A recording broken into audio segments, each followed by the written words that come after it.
RNAW प्रमुख AS Dullatji Kitab, the Chief Minister and the spy for PDP नेता इलियास मुफ्ती ने कहा, यह बहुत दुखद है कि जो व्यक्ति अब्दुल्ला परिवार द्वारा परिवार के सदस्य की तरह माना जाता था, अब उसे उन्होंने नकार दिया है क्योंकि उन्होंने सच को उजागर किया जिसे वे सार्वजनिक क्षेत्र में नहीं आने देना चाहते। और मेरा मानना है कि दुल्लत साहब वह व्यक्ति हैं जो फारूक साहब के बेहद करीब हैं और उन्हें अंदर से बाहर तक जानते हैं। जो कुछ भी उन्होंने कहा वह सही था कि नेशनल कॉन्फ्रेंस ने निजी तौर पर धारा 370 के निरस्तीकरण का समर्थन किया और शायद यही कारण था कि फारूक साहब संसद नहीं जाना चाहते, क्योंकि उन्होंने 2019 में यह पता था कि यदि वे संसद जाएंगे तो उन्हें धारा 370 के निरस्तीकरण के खिलाफ बात करनी होगी, जो वह सहज महसूस नहीं करते थे।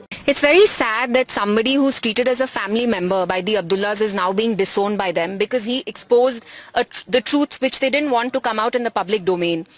And I feel that I'm of the opinion that Dullat Saab is somebody who's extremely close to Farooq Saab. He knows him inside out. And जैसा उन्होंने फरमाया बिल्कुल सही कहा कि NC privately supported the abrogation of Article 370, and that is why perhaps why Farooq Sahab did not want to go into the parliament, because he knew in 2019 if he goes into the parliament he'll have to talk against the abrogation of Article 370, which he was not very comfortable with. And if you fast forward 6 years later, even with a brute mandate, with a brute majority, the NC has not introduced a resolution on Article 370 or reinstating Jammu Kashmir special status. So all of this just reinforces whatever. हमारे channel को like करें, subscribe करें और follow जरूर करें ताकि आपको हमारी हर नई वीडियो की जानकारी सबसे पहले मिल सके।